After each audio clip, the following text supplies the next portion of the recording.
అధికారంలోకి వస్తే ఏం చేయాలో చెప్పండి, అంతేగాని అంతు చూస్తామని మాట్లాడద్దు అంటూ కూడా వైసీపీ నేతలు కొంతమంది మాట్లాడారు. అయితే ముఖ్యంగా మేము కూడా గుడ్ బుక్ రాస్తున్నాం, అటు కూటమి ప్రభుత్వం ఏదైతే నారా లోకేష్ రెడ్ బుక్ అంటున్నారో మా కార్యకర్తలు కానీ వాళ్ళు నేను చెప్పినా వినడం లేదు, ఎవరైతే అన్యాయం చేస్తున్న వారి పేర్లు కూడా రాస్తున్నాం అంటూ జగన్మోహన్ రెడ్డి గారు అక్కడ మీడియాతో మాట్లాడడం జరిగింది. శివపార్వతి గారు మీరు ఎలా చూస్తారు? రెడ్ బుక్ ప్రస్తుతం అమలు అవుతుందా, లేదంటే ఈ రెడ్ బుక్ని బేస్ చేసుకుని గుడ్ బుక్ తయారవుతుంది? దానికి సంబంధించి మీరు ఏం మాట్లాడతారు? ముందుగా మీకు ప్యానెల్లో ఉన్న వాళ్ళకి అలాగే వీక్షకులకి గుడ్ మార్నింగ్ అండి. నేను మాట్లాడేటప్పుడు ఎవరు ప్యానెల్లో డిస్టర్బ్ చేయదు, ఎందుకంటే వాళ్ళు మాట్లాడేటప్పుడు నేను మాట్లాడేటప్పుడు చెప్పండి. అది కొంచెం సభ్యత పాటిస్తే బెటర్, లేదు అంటే ఇంకా 1 to 1 మాట్లాడుకుంటా ఉన్నప్పుడు రన్నింగ్. చెప్పండి శివపార్వతి గారు మాట్లాడండి. అది ఇందాక ఆయన పవన్ కళ్యాణ్ గారు ప్రస్తావన చేస్తున్నారు, వెంకటరెడ్డి గారు. ఏంటంటే ఆయన పవన్ కళ్యాణ్ గారు మాట్లాడే భాష ఏంది?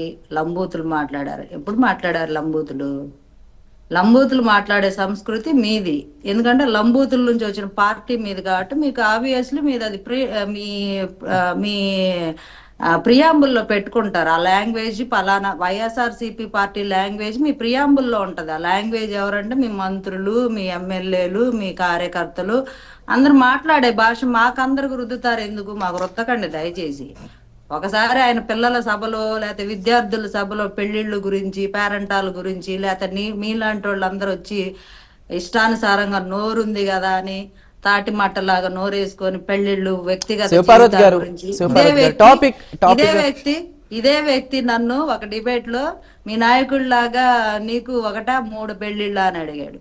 అలాంటి వాళ్ళని వదిలేస్తున్నారంటే బ్రతుకుతున్నాడు. మంచిగా మాట్లాడితే మంచిగా మాట్లాడినా మిమ్మల్ని అనలేదు ఆ మాట, నేను అనలేదు. నేను అలాంటి అన్నం మీరు మాట్లాడే భాషతో మీరు మాట్లాడే భాష ఏందనేది ఒకసారి ప్రీవియస్ తెలుసు, ప్రతి ఒక్కరికి తెలుసు. ఇదే ఛానల్లో కూర్చొని మీరు ఎట్లాంటిది మాట్లాడారో తెలుసు. ఎవరైనా వెంకటరెడ్డి గురించి మాట్లాంటే వాడి గురించా అని అంటారు. శివపార్వతి గురించి మీ జనసేనలో చెప్పుకున్నట్టే ఏం చెప్పుకోవట్లేదు. శివపార్వతి గారు టాపిక్ లోకి వద్దాం. టాపిక్ లో నేను సూపర్ 6 ఏంటంటే మొత్తం చూడండి అంతా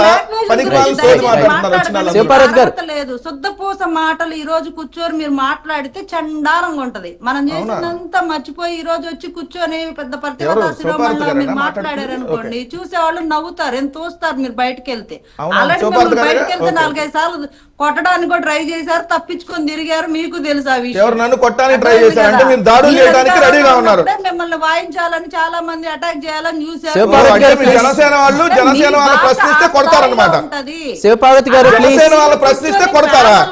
వెంకటరెడ్డి గారు శివపార్వతి గారు మాట్లాడారు అనుకోండి, అంటే కొట్టడానికి శివపార్వతి గారు ఎంత దారుణంగా మాట్లాడుతున్నారు. వైఎస్ఆర్ కాంగ్రెస్ పార్టీ వాళ్ళు జనసేన వాళ్ళు ప్రశ్నిస్తే కొట్టడానికి స్కెచ్లు వేస్తున్నారు. ఊపించుకోకుండా బ్రతకండి కొన్నాళ్ళు. మొన్న వెళ్ళాడు మీ నాయకుడు పరామర్శకి.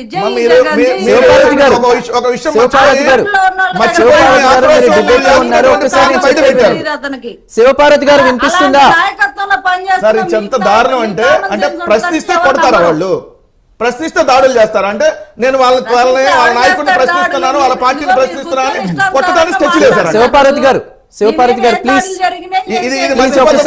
శివపార్వతి గారు ఒకసారి వినండి. శివపార్వతి గారు ఒక్క నిమిషం.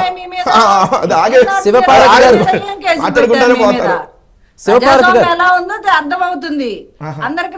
మీరేం చెప్పక్కర్లా, శుద్ధ పూస మాటలు ఈ రోజు చెప్తూ జనాలు నమ్మే పరిస్థితి లేదు. పరామర్శలకు వెళ్తే జనాలను వేసుకొని జైలు కొట్టుకుంటూ వెళ్ళే మీరు సగం కనపడితే పళ్ళికి ఇచ్చుకుంటా ఉండే మీ నాయకుడు మీ స్థాయి అదేనని అందరికి అర్థమైంది కాబట్టి 11 కూర్చోబెట్టారు. ఈసారి ఆ 1 కూడా రాకుండా చేసుకోమాకండి. జన సైనికుల్ని తెగదించుకుంటున్నారు. పథకాలు ఇలాగేం కాదులే గాని మనం 10 లక్షల కోట్ల అప్పులు చేసి